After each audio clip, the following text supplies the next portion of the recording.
Good morning बच्चे। आज इस चैप्टर में अर्थात यूनिट 5 अर्थात सरफेस केमिस्ट्री में हम लोग तीसरा टॉपिक शुरू करने जा रहे हैं, जो है कॉलाइडल सॉल्यूशन। तो जो नंबर सी में होगा, तो सभी बच्चे लिख लीजिए number C, colloidal. Colloidal solution, colloidal solution. ये कॉलाइडल सॉल्यूशन हिंदी भी लिख लीजिए, कॉलाइडल घोल।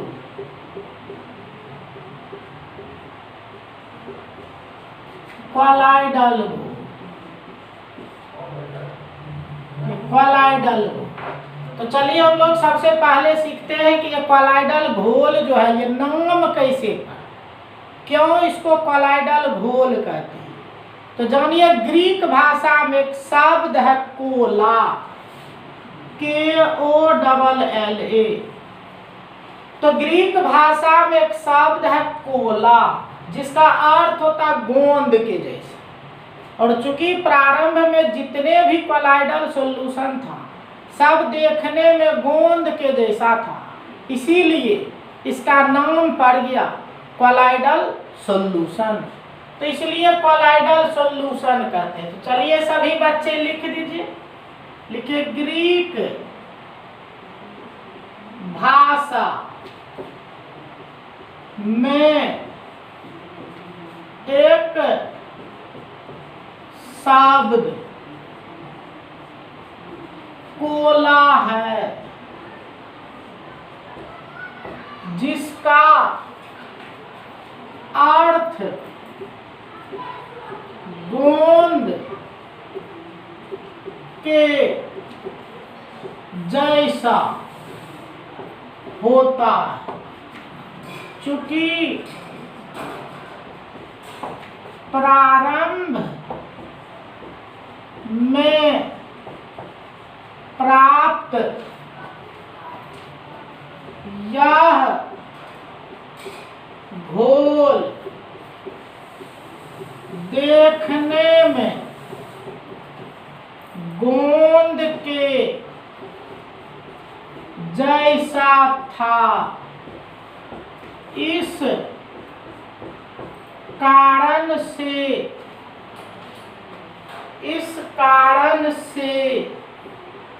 इसे कॉलाइडल घोल कहा गया। यही कारण है। तो चलिए अब इंग्लिश वाले भी लिख ली। In Greek a word is cola, whose meaning is like glue, since initially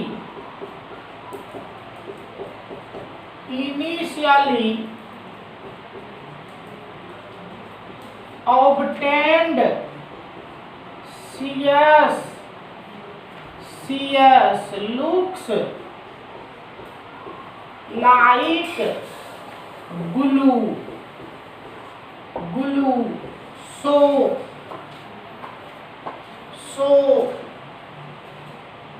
these solutions are termed as colloidal solution.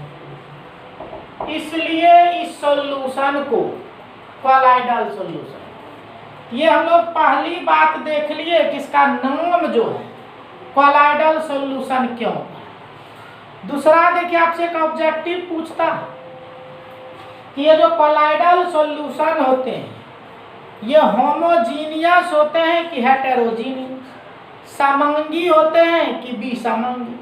तो इसे कल भी हम टेबल में लिखे थे कि कॉलाइडल सॉल्यूशन जो होते हैं विसमांगी होते हैं हेटेरोजीनियस होते हैं, केवल ट्रू सॉल्यूशन होमोजीनियस होते हैं। तो दूसरा पॉइंट में सभी बच्चे लिख डालिए कि ये जो होते हैं हेटेरोजीनियस प्रकृति के होते हैं। तो लिखेंगे नेक्स्ट एरो देखें, यह घोल बी समंगी प्रकृति के होते हैं। तो इंग्लिश में भी लिख ली, this solution is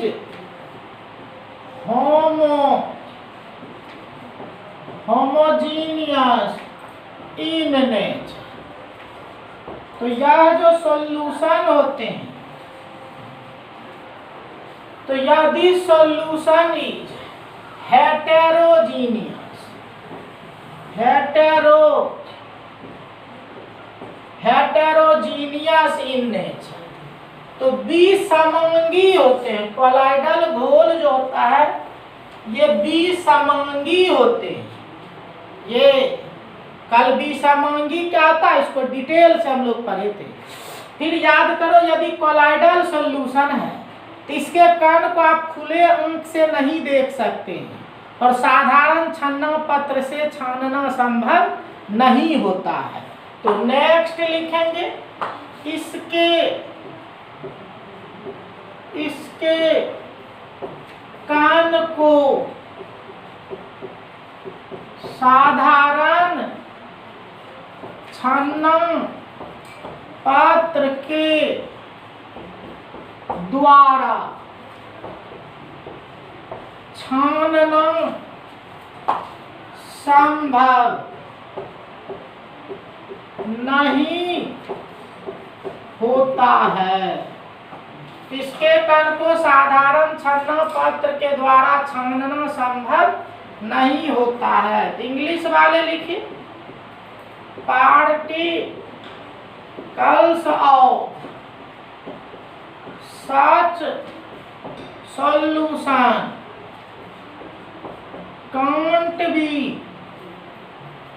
can't be filtered with the help of simple filter paper।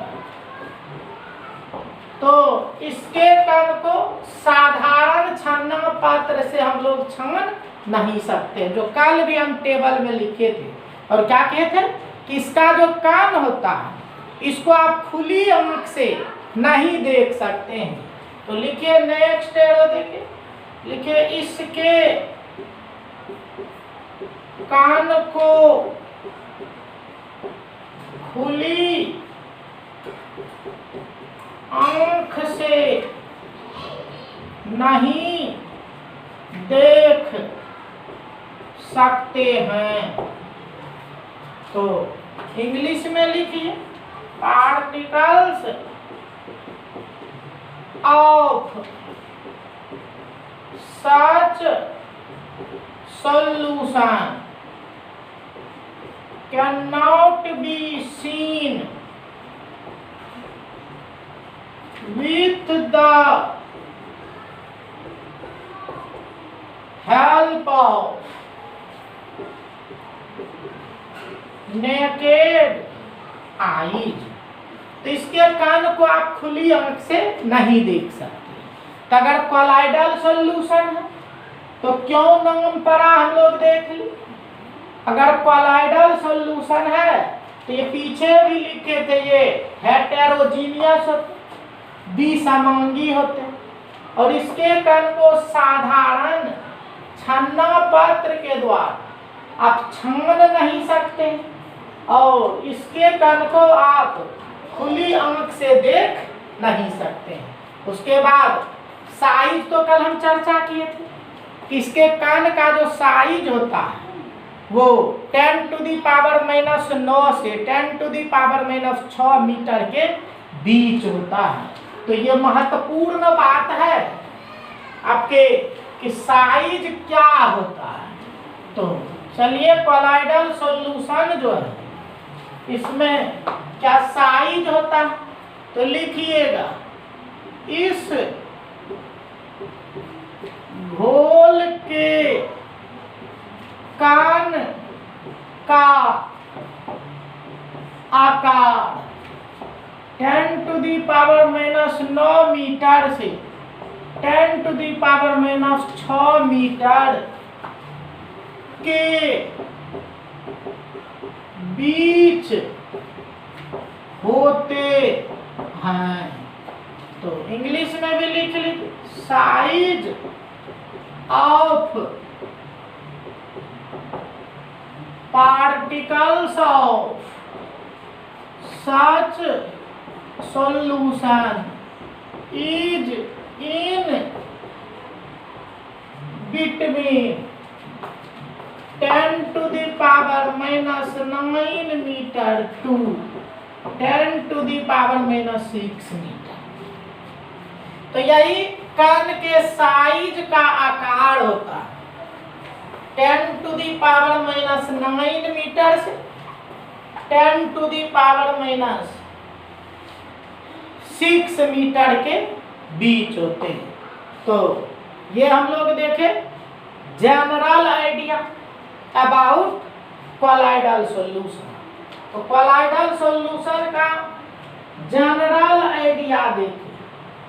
उसके बाद देखिए ये जो कोलॉइडल सॉल्यूशन है इसके जो कण है इसके जो दो अवयव हैं उसका नाम यहाँ बदल दिया गया।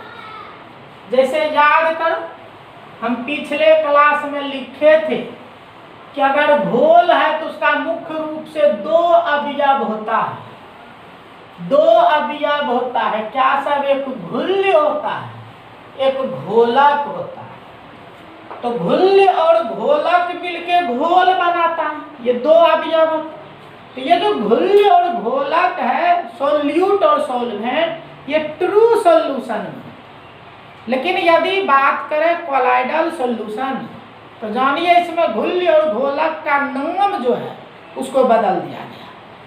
सब कुछ सेम है, जिस तरह से आप देखते हैं एक ही एक्टर होता है, उसका अलग अलग सिनेमा में क्या करता है, नाम अलग अलग रख देता है कि सिनेमा में ये नाम है, इस सिनेमा में ये नाम है, इसमें ये नाम है। उसी तरह जानिए लेकिन आप इसमें भी क्या क्या है, तो ये कोलॉइडल सॉल्यूशन में जो घुल्य और घोलक है उसके नाम को बदल दिया गया। तो घुल्य जिसको कहते हैं यहाँ होता है परिक्षिप्त प्रावस्था और घोलक जो होता है उसको कहते हैं परिक्षेपण माध्यम। तो परिक्षिप्त प्रावस्था और परिक्षेपण माध्यम यहाँ दो नाम है। तो ट्रू सॉल्यूशन में क्या होता है, घुल्य और घोलक, यहाँ क्या होता है परिक्षिप्त प्रावस्था और परिक्षेपण माध्यम। तो इस तरह से यहाँ नाम रखा गया है। तो आप कह सकते हैं, तो लिखिएगा।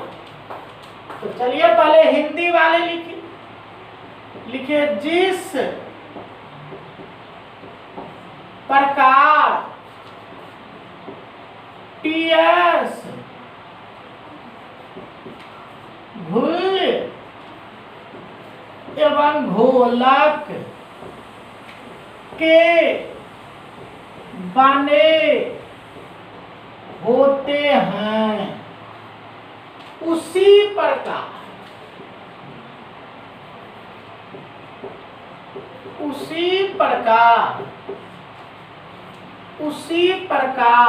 CS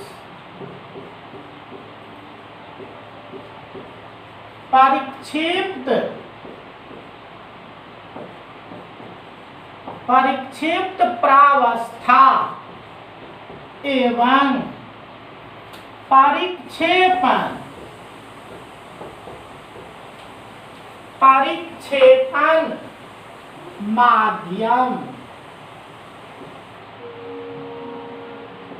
माध्यम के बने होते हैं। तो जिस प्रकार टीएस घुल्य एवं घोलक के बने तो उसी प्रकार सीएस परिक्षिप्त प्रावस्था एवं परिक्षेपण माध्यम के बने होते हैं। तो लिखिए as TS is composed of solute and solvent in similar way. CS is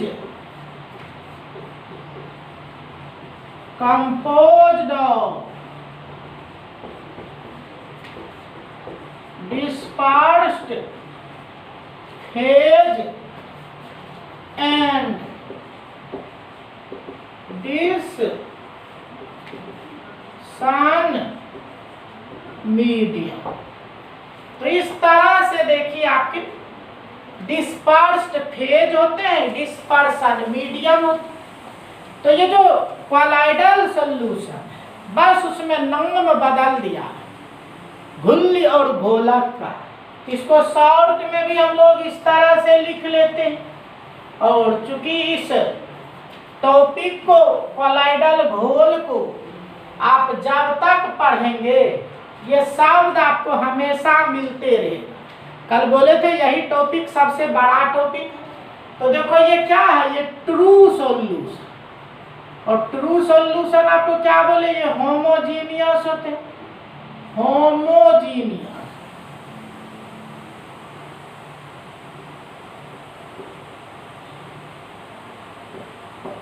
homogeneous तो ये ट्रू सॉल्यूशन होमोजीनियस होते हैं।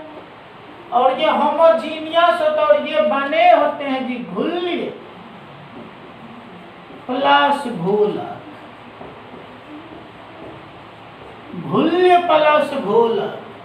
तो घुल्य को कहते हैं सॉल्यूट, सॉल्यूट। घोलक को कहते हैं सॉल्वेंट। इस तरह से देखिए सॉल्यूट और सॉल्वेंट, घुल्य और घोलक। इसी तरह से देखिए अगर CS है क्वालाइडल सॉल्यूशन है, पता ही होता है हेटेरोजीनियस होते, ये पते हैं समंगी, समंगी। और ये होता है बी समंगी। तो इस तरह से देखिए इसमें क्या है कि ये घुल्य जो है इस घुल्य का नाम कर दिया है DP। और ये घोलक जो है इस घोलक को कर दिया है DM।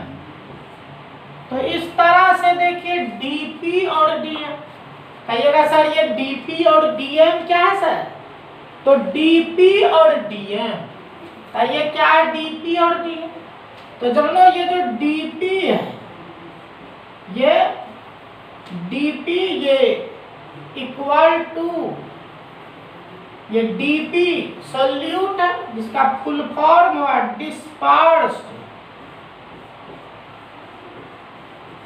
Dispersed phase. Phase Hindi कहते हैं परिक्षिप्त प्रावस्था, ये परिक्षिप्त प्रावस्था। और ये DM, DM कहते डिस्पर्शन मीडियम, डिस्पर्शन मीडियम। ये कहते परिक्षेपण माध्यम।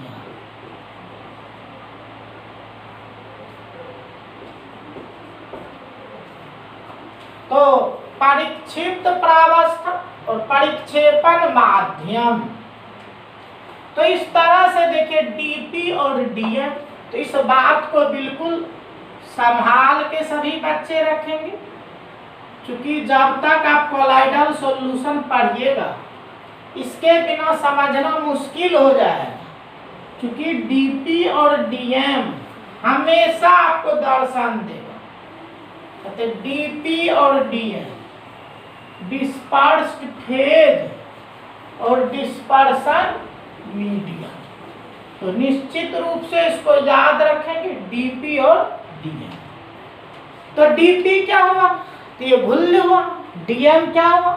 ये घोलक हुआ। और जनरली देखिए घोल में ये जो डीपी होते हैं ये कम होते हैं, और ये डीएम जो होते हैं ये अधिक होते हैं।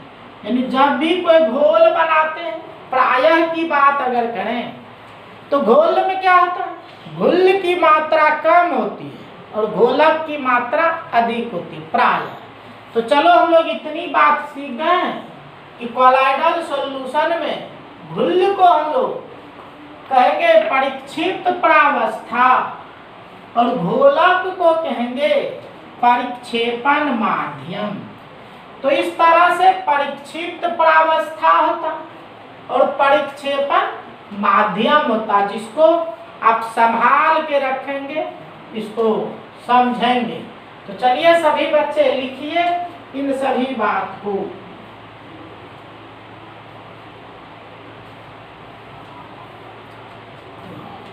ये रहा आपके टर्म, यानी कोलाइडल सॉल्यूशन जो है उसका जो अवयव है कंपोनेंट, उस अवयव का नाम हम लोग रखे डीपी और डीएम, डिस्पर्स्ड फेज और डिस्पर्सन मीडियम।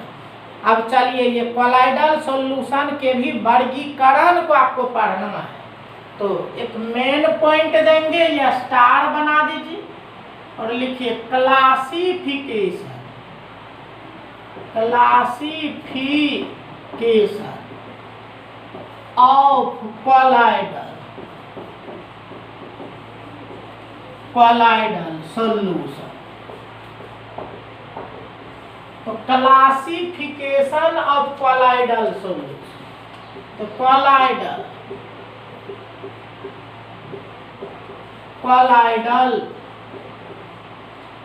घोल का वर्गीकरण। तो कोलाइडल घोल का वर्गीकरण। तो क्लासिफिकेशन ऑफ कोलाइडल सॉल्यूशन, मतलब कोलाइडल घोल का वर्गीकरण। तो जानिए जो कोलाइडल घोल है इसके वर्गीकरण के लिए 3 आधार बनाए गए। तो colloidal solution is classified on 3 basis.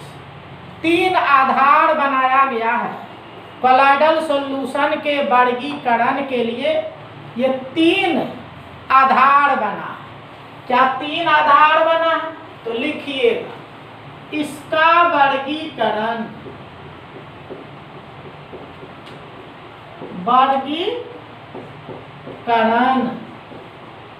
निम्न 3 आधार पर हुआ। 3 आधार पर हुआ। तो लिखिएगा it is classified on following 3 basis. तो इसको जो वर्गीकरण हुआ है इसका 3 बेसिस पर। क्या है? तो नंबर 1 लिखिए। तो लिखिए डीपी एवं डीएम के भौतिक अवस्था के आधार पर। तो इंग्लिश भी लिख दे, on the basis of physical state of DP and DM. तो डीपी और डीएम के भौतिक अवस्था के आधार। दूसरा है कि ये जो डीपी और डीएम है, इस दोनों के बीच किस तरह का इंटरैक्शन है, दोनों एक दूसरे को चाहता है कि नहीं, इस आधार पर वर्गीकरण हुआ। दूसरा वर्गीकरण, तो दूसरा लिखिए, डीपी एवं डीएम के बीच एफिनिटी, चाहत के आधार पर,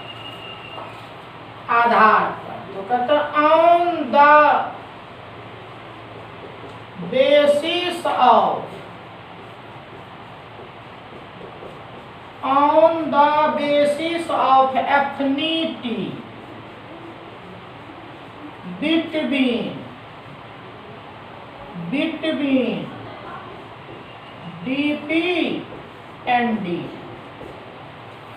तो DP और DM के बीच कैसा चाहत है, एफिनिटी है, इस आधार पर। तो दूसरा ये आधार है वर्गीकरण, कोलाइडल सॉल्यूशन के वर्गीकरण का ये दूसरा आधार है।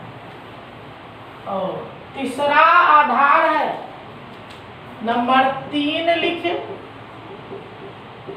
डीपी के कण के प्रकृति के आधार। तो डीपी के कण के प्रकृति के आधार, तो ऑन द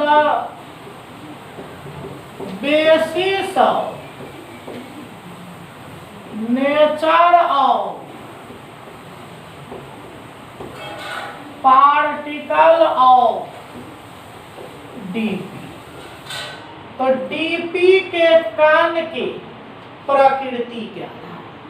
इस तरह से देखिए, कोलाइडल सॉल्यूशन के वर्गीकरण का 3 आधार है। उस तीनों की बात हम लोग किए कि कौन कौन से आधार हैं। What is the basis of classification of colloidal solution. तो 3 आधार मिला हम लोग को। चले अब तीनों को एक एक करके आगे बढ़ाते हैं। तो नंबर 1 में चलते हैं हम लोग। सबसे पहले क्या ये पहला आधार, तो नंबर 1 से शुरू करते हैं। तो लिखिएगा ऑन द बेसिस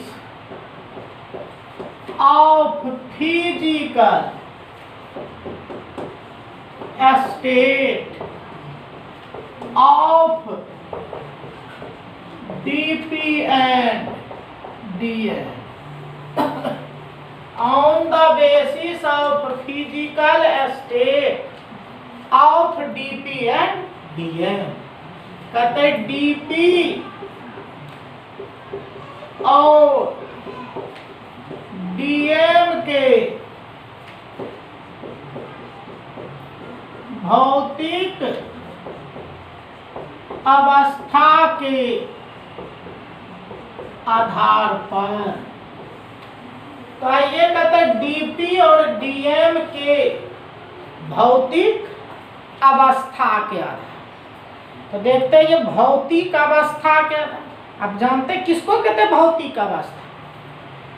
तो देखिएगा कमरे के ताप पर, वायुमंडलीय ताप पदार्थ की जो अवस्था होती है उसी को हम लोग कहते हैं भौतिक अवस्था। और आप जानते होंगे भौतिक अवस्था जो होता है वो 3 होता है, ठोस, द्रव और gas, solid, liquid and gas. तो भौतिक अवस्था जो पदार्थ की भौतिक अवस्था है वो 3 होते हैं, सॉलिड, लिक्विड और गैस। तब देखिए यही सॉलिड, लिक्विड, गैस। तो इस आधार पर आपका जो डीपी और डीएम है ये डीपी और डीएम, ये 3 तरह के हो सकते हैं, सॉलिड, लिक्विड, गैस। और इस आधार पे आपके कोलाइडल सॉल्यूशन जो है होना तो 9 तरह का चाहिए, लेकिन कुल 8 तरह के होते हैं। तो on the basis of physical state of DP and DM, colloidal solutions are of 8 types. तो ये 8 तरह के होते हैं। अब देखिए इस तरह से होता है, पहले समझ लीजिए, उसके बाद बोलेंगे लिखने के लिए तब लिखिएगा। तो देखिए क्या होता है, जैसे ये डीपी है। अब डीपी भी देखिए ये सॉलिड, लिक्विड और गैस हो। और ये जो डीएम आपका है, ये भी सॉलिड, लिक्विड और गैस हो। तो सॉलिड, लिक्विड, गैस हो। अब देखिए होता क्या कि एक बार क्या होता है, ये सॉलिड को इस सॉलिड में देते, मतलब सॉलिड में सॉलिड। एक बार देखिए इस लिक्विड में इस सॉलिड को देते, और एक बार इस गैस में सॉलिड को देते। इस तरह से देखिए 3 तरह का होता है। कौन सा हो, एक बार सॉलिड में सॉलिड को दिए, एक बार लिक्विड में सॉलिड को दिए, एक बार गैस में सॉलिड को दिए। तो देखो ये 3 तरह के हो गए, ठोस में ठोस, लिक्विड में ठोस, गैस में ठोस। उसके बाद देखिए फिर ये लिक्विड लेंगे हम, ये लिक्विड को देंगे सॉलिड, फिर देखिए लिक्विड में लिक्विड को देंगे, और फिर ये गैस में लिक्विड को देंगे। इस तरह से देखिए लिक्विड को इस तीनों में जब दीजिएगा तो फिर 3 तरह का, तो पहले 3 तरह का था, फिर 3 तरह का। इसी तरह देखिए फिर क्या करेंगे, ये गैस को इस सॉलिड में देंगे, गैस को इस लिक्विड में देंगे, और इस गैस को इस गैस में देंगे। देखो फिर 3 हो गए। तो लगता है कुल 9 होना चाहिए, लेकिन ये 9 नहीं होके कितने होते हैं, तो 8 होते हैं। चूंकि देखिए ये गैस और गैस को जब मिलाते हैं तो ये कोलाइडल घोल नहीं होता, जिसका कारण भी हम आगे लिखेंगे। ऐसा भी सुन सकते हैं कि ये जो गैस और गैस का मिश्रण होता है ये होमोजीनियस होते हैं। तो समझ रहे हैं ना, गैस और गैस का मिश्रण जो है समंगी होते हैं, लेकिन अभी भी हम लिखे थे कोलाइडल सॉल्यूशन विसमंगी होते हैं। इसीलिए गैस और गैस जो होता है ये कोलाइडल नहीं, ट्रू सॉल्यूशन। तो सोचिए 9 में से 1 आप कर दीजिए तो आपके कितने, तो इस तरह से ऑन दिस बेसिस, भौतिक अवस्था के आधार पर कोलाइडल सॉल्यूशन जो आपके होते हैं ये कुल 8 तरह के होते हैं। तो चलिए हम लोग देखते हैं 8 तरह के होते हैं। तो लिखे पहले थोड़ा सा, तो लिखे पदार्थ की भौतिक अवस्था कुल 3 होते हैं, जो कि ठोस, द्रव एवं गैस होता है।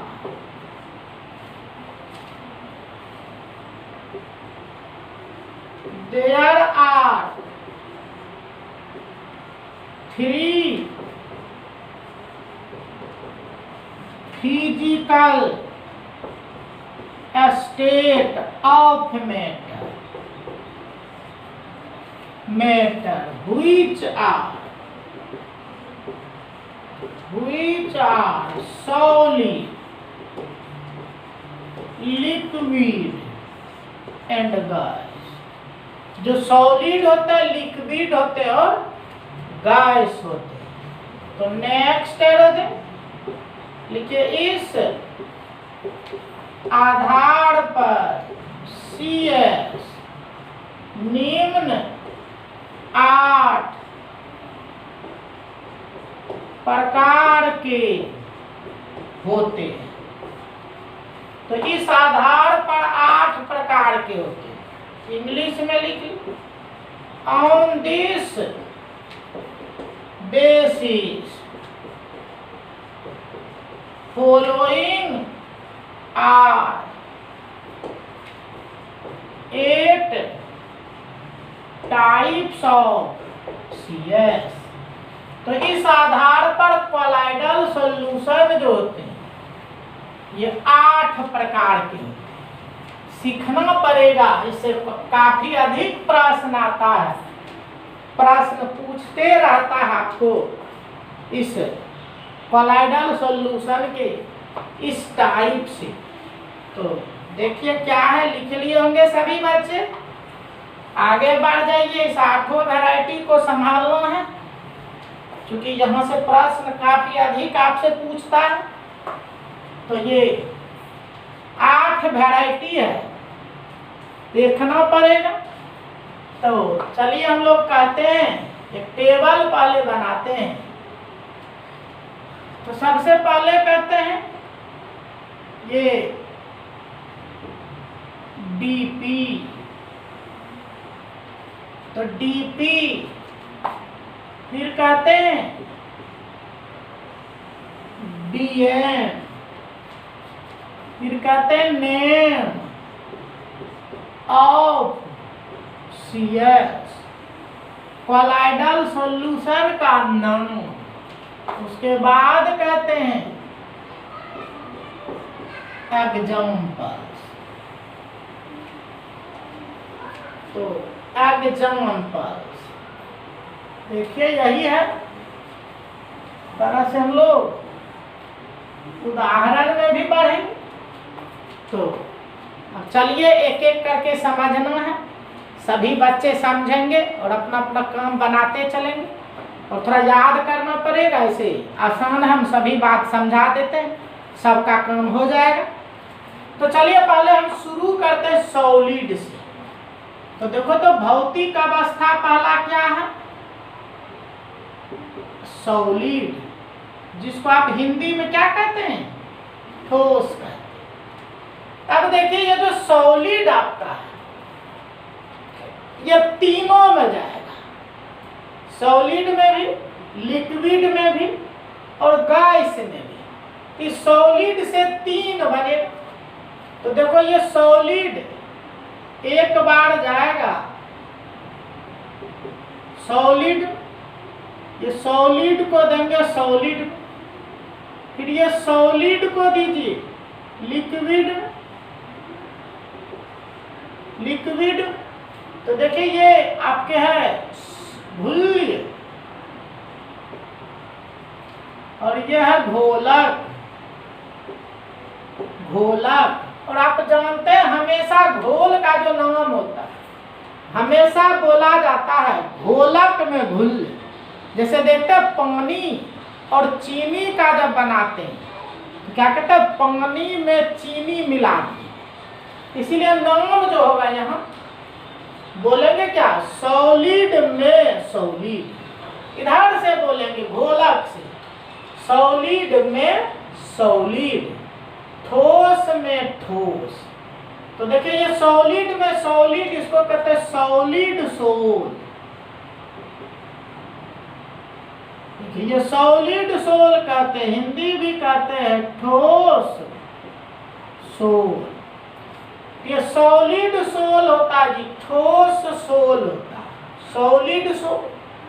और ये सॉलिड सोल का उदाहरण होता है रंगीन, रंगीन कांच, रंगीन कांच,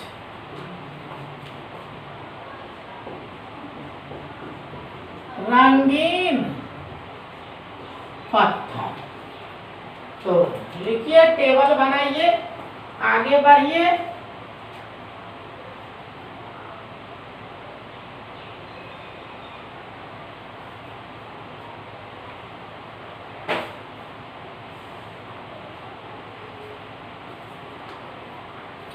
तो रंगीन कांच कहते coloured, coloured glass. And coloured stone. तो ये आपके एक हो गए।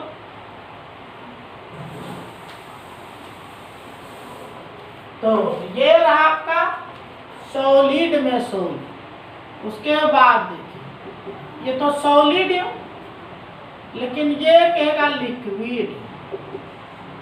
तो देखिए इसको क्या बोलिए, इसको बोलेंगे लिक्विड में सॉलिड। क्या बोलिएगा? तो देखिए हमेशा घोल में बोला जाता है, बोलेंगे लिक्विड में सॉलिड। तो लिक्विड में सॉलिड, द्रव में ठोस।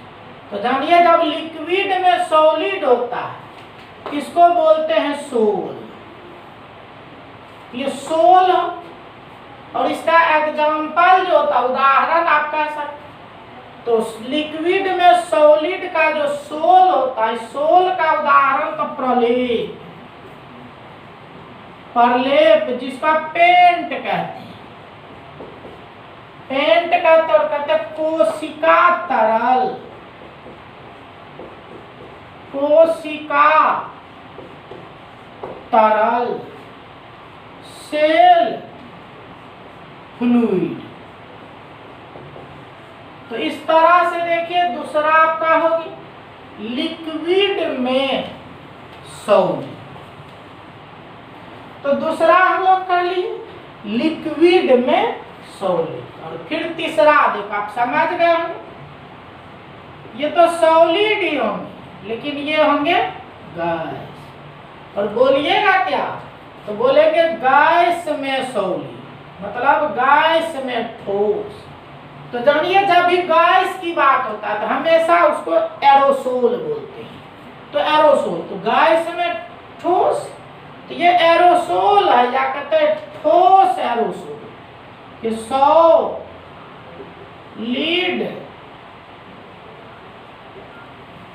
सॉलिड एरोसोल, इसको आप कह सकते हैं ठोस एरोसोल।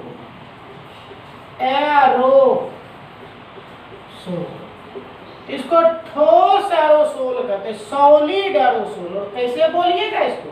तो बोलेंगे गैस में सॉलिड, गैस में सॉलिड। तो सॉलिड एरोसोल।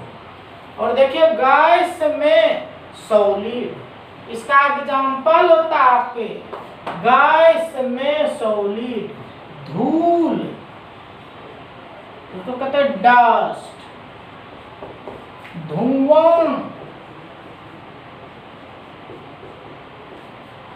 स्मॉग। तो लिखिए इस तरह से। देखिए तीसरा आपका हो गया।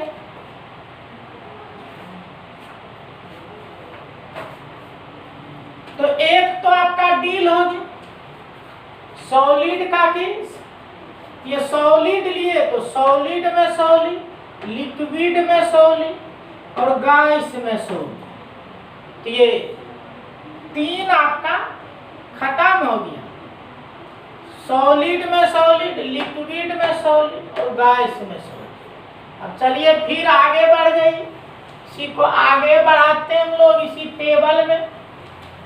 आगे बढ़ जाइए, तब देखो ये तो यही रहेगा, लेकिन यहाँ अब हम लेते हैं, ये देखिए हो जाएगा लिक्विड।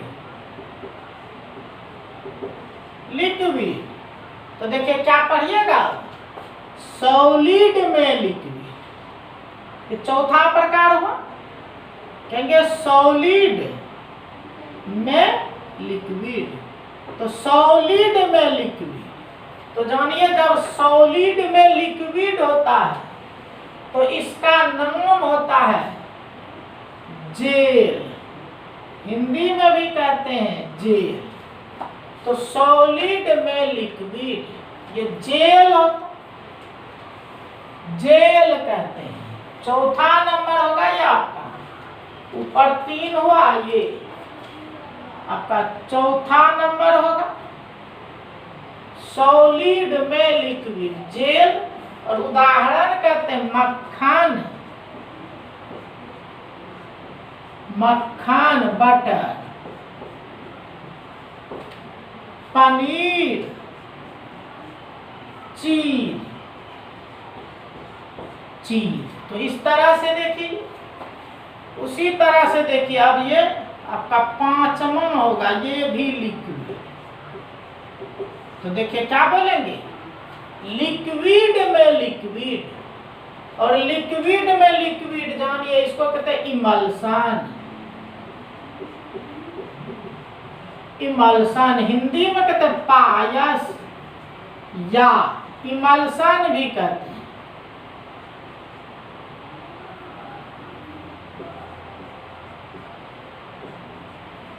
इमल्सन, तो इमल्सन का, और इसका एग्जाम्पल देखिएगा तो हाइलाइटेड उदाहरण इसका है मिल्क, जिसको आप दूध कहते हैं। ये हो गया पांचवा। अब छठा देखिए आपका होगा क्या, ये तो जान रहे, ये तो लिक्विड ही होगा, और ये गैस। तो क्या बोलिएगा, अब बोलेंगे गैस में लिक्विड। क्या बोलिएगा, गैस में लिक्विड। अब देखिए गैस में लिक्विड है, तो यहाँ फिर देखिए गैस की बात आ गई ना, अभी बता रहे थे आपको हम।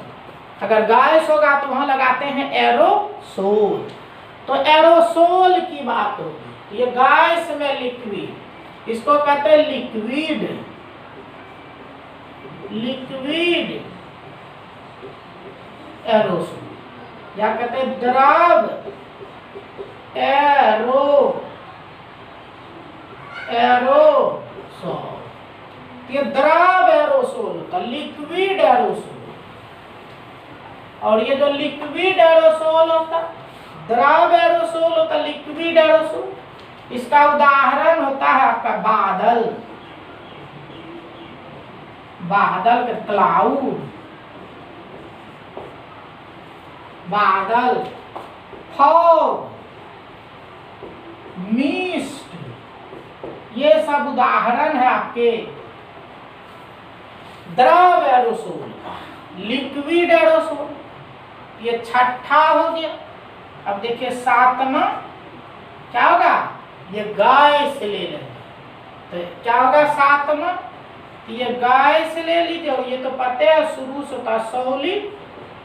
अब देखिए क्या पढ़िएगा, पढ़ेंगे हम लोग सॉलिड में गैस, मतलब ठोस में गैस, और सॉलिड में गैस कहते हैं इसको सॉलिड फॉर्म कहते हैं, सॉलिड फॉर्म कहते हैं, ठोस फॉर्म। तो सॉलिड फॉर्म होता, ठोस फॉर्म होता, सॉलिड, सॉलिड में गैस। उदाहरण कहते हैं foam rubber, foam, foam rubber, bread, bread. तो ये आपका सातवां हो जाता है, सातवां हो गया। और लास्ट जो आठवां होता है,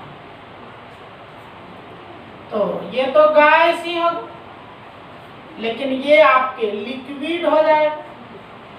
देखिए क्या कहिएगा, ये लिक्विड में गैस, और जब लिक्विड में गैस होता है, लिक्विड में गैस, इसको फोम कहते हैं, फोम। और लिक्विड में गैस देखते हैं, झाग, झाग होता है, साबुन जो लगाते हैं, सर्फ यूज करते हैं, झाग बनता है। तो लिक्विड में गैस होता है, इसका एक उदाहरण का फ्रोथ, झाग, झाग, फ्रोथ, झाग या फैन।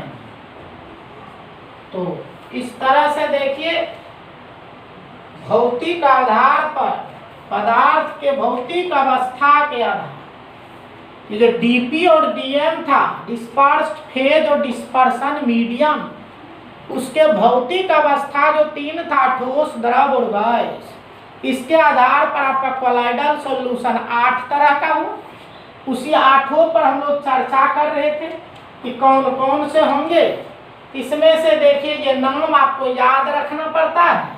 ये नाम पे प्रश्न होता है कि सोल क्या होता है, जेल क्या होता है, सॉलिड एरोसोल क्या, लिक्विड एरोसोल क्या होता है। इस तरह से दिमाग में सेट करना पड़ेगा कि लिक्विड में लिक्विड होता है तो उसको इमल्सन कहते हैं, लिक्विड में गैस में लिक्विड होता है तो उसको लिक्विड एरोसोल कहते हैं। और यह एग्जाम्पल भी आपसे आता है कि कौन क्या है, बादल है तो कौन सा कोलोइडल सॉल्यूशन है।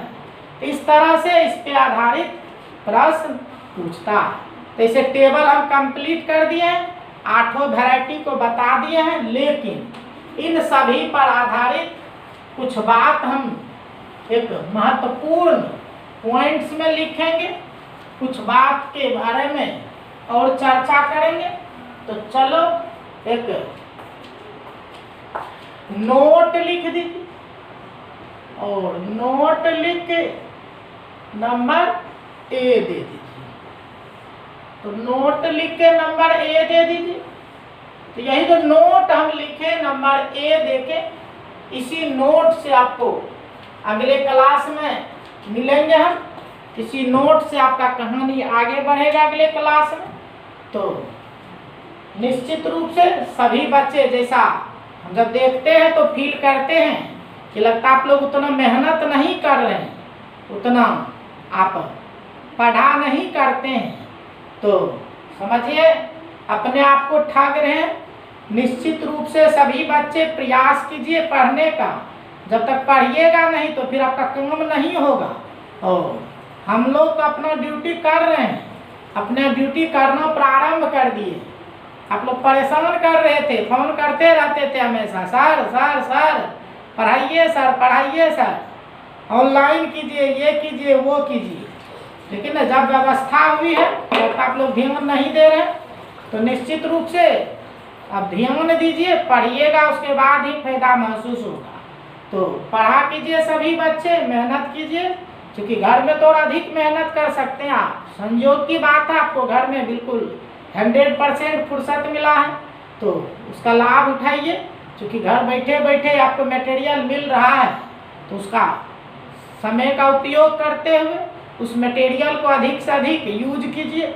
और अधिक से अधिक यूज कीजिएगा तब जाके आपको हम अधिक से अधिक मटेरियल देना प्रारंभ करेंगे। क्योंकि देखते जो मिल रहा है वो ही आप यूज नहीं कर पा रहे हैं, तो फिर आगे कैसे मिलेगा। इसीलिए अगर आप पढ़ेंगे, देखेंगे, इस बात पर ध्यान देंगे तो फिर आपकी बात आगे बढ़ेगी, अन्यथा फिर स्लो मोशन हो जाएगा। तो मोशन एक्सीलरेटेड रहे, आपका काम अधिक से अधिक हो, इसके लिए आपको भी तत्पर रहना पड़ेगा, काम को आगे बढ़ाते रहना पड़ेगा। तो आज चलिए हम लोग इस क्लास को यहीं पे अंत करने जा रहे हैं। अगले क्लास में आपको हम इसी नोट से मिलेंगे, जिसमें बहुत सारी बात चर्चा करना, हमको क्वेश्चन से रिलेटेड बातें होती है। तो आज आपका क्लास हम यहाँ, आज का क्लास आपका यहीं हम समाप्त करने जा रहे हैं। तो नेक्स्ट दिन मिलेंगे, तब तक के लिए धन्यवाद, बाय बाय।